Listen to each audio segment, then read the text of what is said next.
Once Lee's army had arrived at Petersburg, both armies dug in for a long-term siege. This was a siege that Lee knew he could not win, but he had no choice but to participate in it. If Petersburg fell, Richmond was doomed. The Union forces had all the advantages in the siege. Its forces were well supplied both in armaments and in food and clothing. The Union engineers ran a railroad right behind the Union trenches. Regular passengers and freight trains supplied the Union troops regularly. At the same time, Confederate troops were going hungry and were suffering a severe shortage in ammunition. Lee wrote at one point, "If some change is not made and the commissary department reorganized, I apprehend dire results.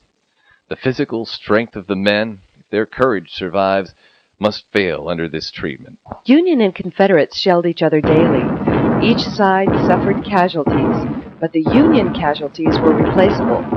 The Confederates had reached the absolute bottom of the manpower pool. There were a number of attempts to break the stalemate.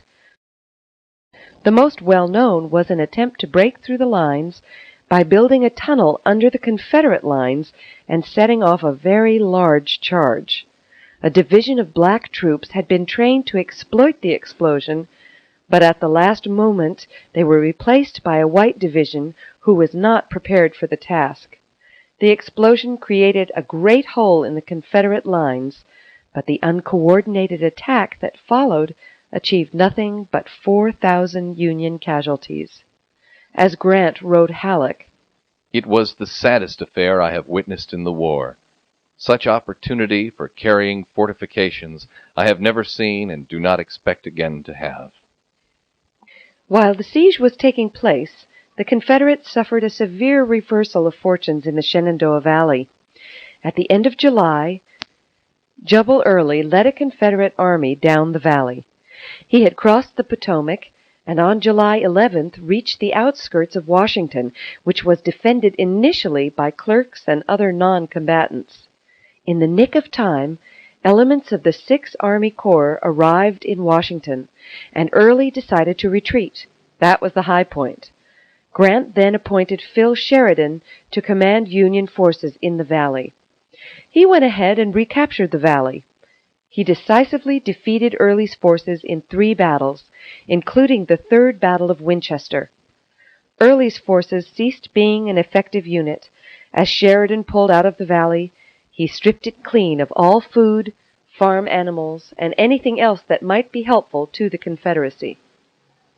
Lee's army was steadily dwindling. Every day, more and more Confederate soldiers deserted. By the end of March, the end was in sight. Sherman was advancing through South Carolina and would soon reach Virginia, coming up with his army on Lee from the south. Thus, Lee knew that he would have to give up Petersburg or be annihilated. To accomplish this, he attempted an attack on Fort Stedman. Lee's troops seized it, but in the ensuing counterattack, Union forces recaptured it as well as some of the Confederate fortifications. Lee lost 5,000 men, and his lines were now so thin that they could not hold for long.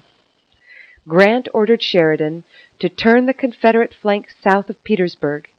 In the ensuing battle, called 5 Forks, Union troops won a decisive victory when half the Confederate forces surrendered. Grant then ordered an assault all along the lines for the next morning, the 2nd of April. The assault succeeded, and the Confederates were forced to pull out of Petersburg as well as Richmond.